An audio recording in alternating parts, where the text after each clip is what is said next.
Hello friends, इस video में आप सबका स्वागत है। दोस्तों, आज हम लोग जानेंगे भाज्य संख्या या कंपोजिट नंबर्स, फिर उसके बाद में अभाज्य संख्या या प्राइम नंबर्स। इन सारी संख्याओं की जानकारी हम लोग बिल्कुल डिटेल्स में करेंगे।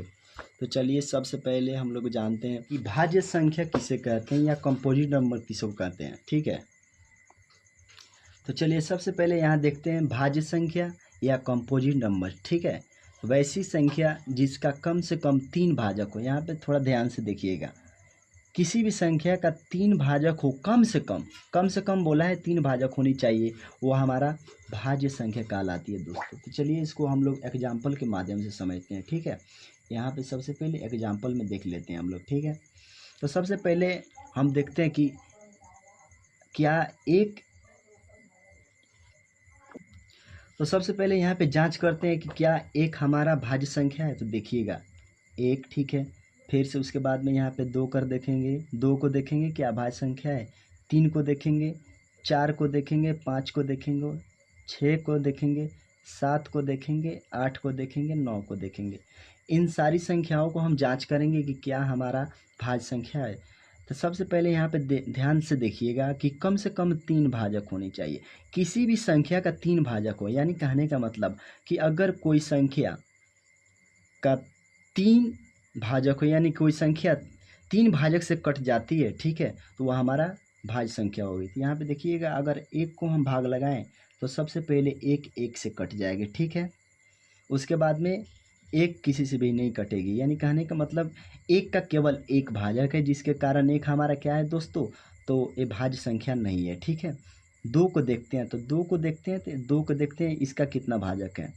तो 2 एक से कट जाएगा, 2 2 से कट जाएगा, यानी 2 का केवल 2 भाजक है। ठीक है, केवल 2 भाजक है। हमको कितना चाहिए, कम से कम 3 भाजक चाहिए। तो 2 भी हमारा क्या है दोस्तों, तो 2 भी हमारा भाज्य संख्या नहीं है। 3 को देखते हैं, क्या 3 हमारा हमारा भाज्य संख्या है। तो देखिएगा 3 को देखें तो सबसे पहले 3 हमारा 1 से कट जाएगा। ठीक है, 3 हमारा 3 से कट जाएगा, कहने का मतलब 3 का भी केवल 2 भाजक है, यानी 3 हमारा क्या है, तो भाज्य संख्या नहीं है।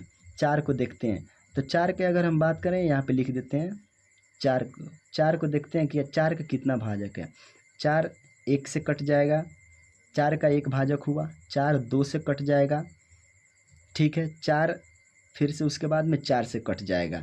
यहाँ पे देखिएगा कम से कम 3 भाजक होना चाहिए। तो 4 का यहाँ पर 1 भाजक 1 हुआ, दूसरा भाजक 2 हुआ, तीसरा भाजक 4 हुआ, यानी 4 का 3 भाजक है, जिसके कारण हमारा क्या है दोस्तों, कि ये भाज्य संख्या है।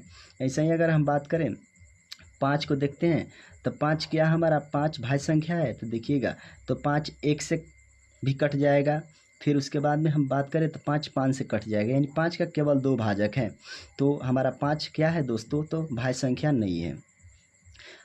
फिर से उसके बाद में यहाँ पे 6 को देखते हैं, 6 के कितना भाजक है। ठीक है, तो सबसे पहले यहाँ देखिएगा 6 1 से कट जाएगा, 6 2 से कट जाएगा। ठीक है, 6 यहाँ पे हमारा 3 से भी कट जाएगा, 6 6 से भी कट जाएगा।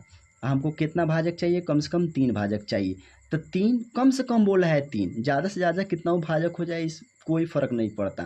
तो देखिएगा 6 का 1 भाजक हुआ, 1 दूसरा भाजक हुआ 2, तीसरा भाजक हुआ 3, तीसरा भाजक हुआ, चौथा भाजक हुआ 4, यानी 6 का 4 भाजक है, जिसके कारण भाज्य संख्या 6 हमारा भाज्य संख्या है।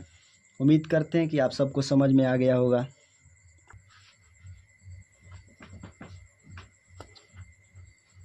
फिर उसके बाद में यहाँ पे हम 7 को देखते हैं, क्या 7 हमारा भाज्य संख्या है। तो देखिएगा 7 1 से कट जाएगा, फिर 7 7 से कट जाएगा, यानी कि 7 का केवल 2 भाजक है, यानी 7 हमारा भाज्य संख्या नहीं है। ठीक है, उसके बाद में अगर हम देखें यहाँ पे 8 को, 8 की अगर बात करें तो देखिएगा 8 हमारा 1 से कट जाएगा, 8 2 से भी कट जाएगा, 8 4 से भी कट जाएगा, 8 8 से भी कट जाएगा।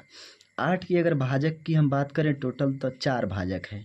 एक भाजक 1 हुआ, दूसरा भाजक 2, 8 का तीसरा भाजक 4, 8 का चौथा भाजक 8 हुआ, यानी कि 8 की 4 भाजक हो गई। यहाँ पे देखिएगा कम से कम 3 भाजक होना चाहिए, ज़्यादा से ज़्यादा कितना वो भाजक हो जाए। तो 8 का यहाँ पे दोस्तों 4 भाजक हो गया, जिसके कारण हमारा 8 भाज्य संख्या है। तो उम्मीद करते हैं कि आप सभी को भाज्य संख्या समझ में आ गया होगा। चलिए अब हम लोग अभाज्य संख्या को बिल्कुल डिटेल से समझेंगे। तो वैसी संख्या जो एक से कटे तथा स्वयं से कटे, उसके अलावा किसी से न कटे, उसे हम अभाज्य संख्या कहते हैं। इसको एग्जाम्पल से समझते हैं, ठीक है।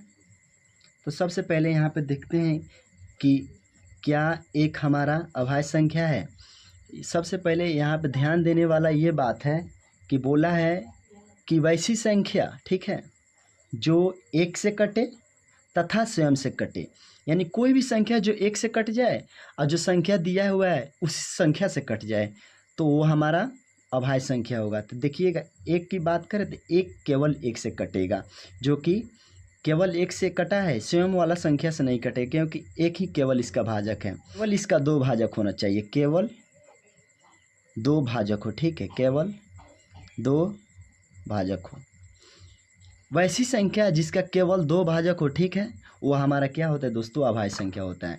चलिए दो को समझते हैं। यहाँ पे देखिएगा, अगर हम दो की बात करें, ठीक है, तो दो हमारा एक से कट जाएगा, दो दो से कट जाएगा, ठीक है, यानी कि दो का दो भाजक है। यहाँ पे देखिए क्या बोला है, केवल दो भाजक होनी चाहिए, या वो संख्या जो एक से कटे तथा स्वयं से कट जाए, यानी कि जो दो को हम भाग लगा रहे हैं वो संख्या एक से कट जाए, और दो को भाग लगा रहे हैं तो दो से ही कटनी चाहिए।